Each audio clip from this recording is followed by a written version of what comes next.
ओडिया नववर्षर महाविश्व पणा संक्रांति रे केन्द्रापड़ा जिला पट्टामुंडे ब्लॉक नीलकंठपुर नुआपाटणा गाँवर माँ प्रत्यक्ष देवी माँ मंगला सिद्धपीठ में आज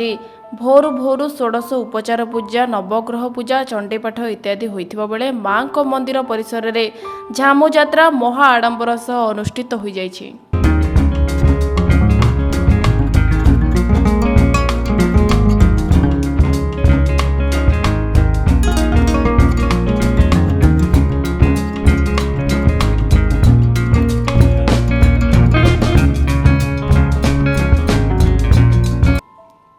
आज को 27 वर्ष है प्रति वर्ष परी ए वर्ष मध्य जो काउरिया माने जलंता निआरे चलती से माने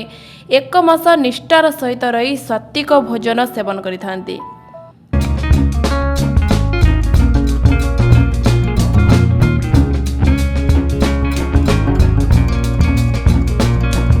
नुआपाटणा गाँवर अशोक कुमार परिडा और काकटपुर माँ मंगला पीठर आसीथिबा काउरिया माने एही जलंता निआरे चलिथिबा देखिबाकू मिलिछि। एही झामु यात्रा देखिबाकू हजार हजार श्रद्धालु भक्त मानक भिड़ जमिथिबा बेले महा आनंद उल्लास सह प्रसाद सेवन करिसेंती।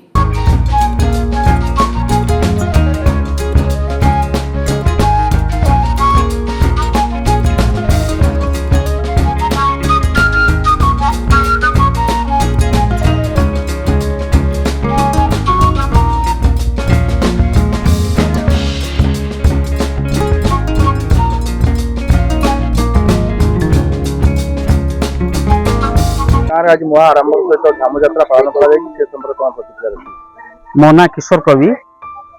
मु दीर्घ 90 मसीह शुणी आसुची अशोक परिडा को स्वप्नागत होते माँ मंगला से गाँ लोक सहयोग 1999 मसीह मंदिर स्थापन कले। से दिन ठारू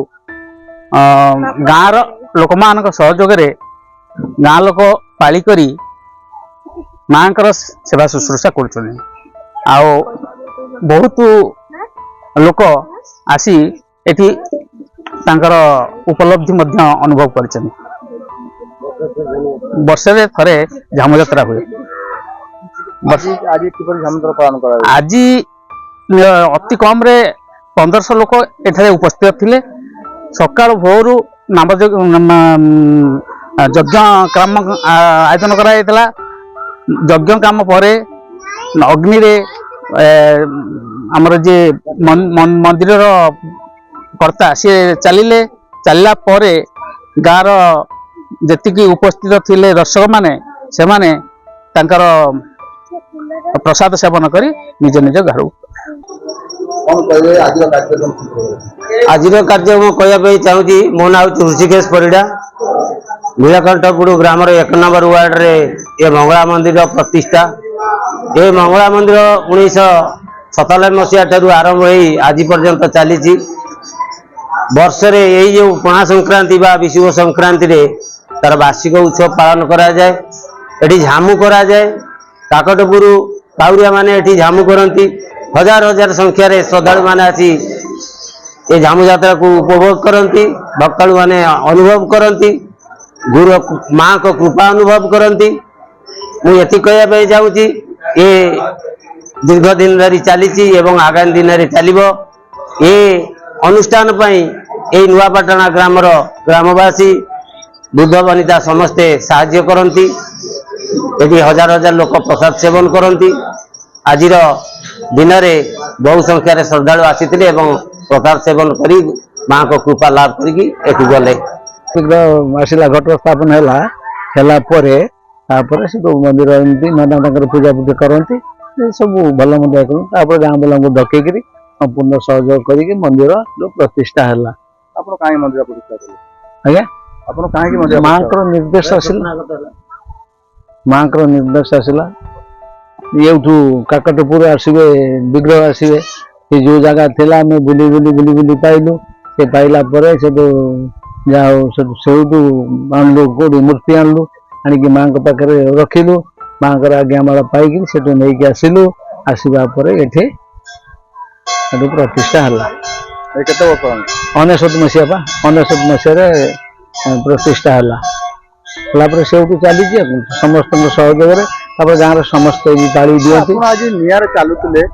ଝାମୁ ଯାତ୍ରାରେ ଆପଣ ଆଜି ନିଆଁରେ ଚାଲୁଥିଲେ କେମିତି ଚାଲୁଥିଲେ ଏତେ ବଡ ନିଆଁ ଜଳୁଥିଲା ଏତେ ଜୋର ଜଳୁଥିଲା ଆପଣ କେମିତି ଚାଲୁଥିଲେ सेगुड़ा किसी जानने से माँ जानछि ମା କଣ କହିଲେ माँ कहबे कौन माँ तो निर्देश देइछन तो चलिया पड़ो मु अच्छी आ कौन मु चलुछु तू चलुन किछि ଆପଣ କେମିତି କଣ ନିଷ୍ଠାରେ ରହନ୍ତି ମାସ ना मु नेक्स्ट गोटे मास पूरा रहे आ किसी नहीं बिना प्याज रसुण खाए आ खाली मो ना हूँ विभूचंद्र रथ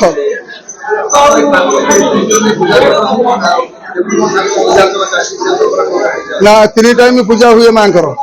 प्रथम सकाल हूँ बाल्य धूप मध्याह्न खेचुड़ी धूप हुए एवं संध्या बेले संध्या आरती हुए माँ पहर हुए आमर वर्षे 2 थर पूजा हुए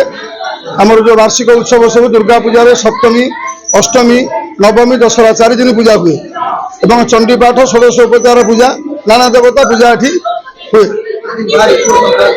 आज हूँ महाविश्व संक्रांति तेणुक माँ षोडशोपचार पूजा एवं चंडी पाठ एवं चंडी हवन भी दि जाए एवं समस्त झामु भी एठी करा जाए काकटपुर आसती माँ पीठर सब माने काउड़िया माने से निआर चलती एवं बहुत लोग समागम एठी भी कहती आज्ञा आज कार्यक्रम थी सका बाल्य धूप होता शेष आमर नाना उपचार पूजा है माँ उपचार पूजा पर आमर चंडी पाठ है चंडी पाठ पर चंडी भी हवन करागला चंडी संपूर्ण 13 अध्याय तक हवन करा जाए प्रति आमर पणा संक्रांति वार्षिक उत्सव माँ से दिन प्रतिष्ठा होता आसी दीर्घ 27 वर्ष 28 वर्ष है अनुष्ठान 28 वर्ष अनुष्ठान 3 वर्ष माँ आसिक आविर्भाव रहे केबिन भितर घट रूप में पूजा कलु पूजा कर सारा माँ स्वप्नादेश है मत काकटपुर आनी स्थापना कर अशोक कुमार परिडा जी मोर जजमान सी आणिक स्थापना कले स्थापना कला भितर एमती रीतिक्रांति चली प्रत्येक दिन पूजा हुए 3 टाइम सकाल बाल्य भोग हुए मध्याह्न धूप हुए खेचुड़ी भोग हुए एवं संध्या बेले आरती तापर पुष्पांजलि जाकि आम समापन करू। पटामुंडेईरू श्रद्धांक रिपोर्ट ओडिशा ड्रीम टीवी।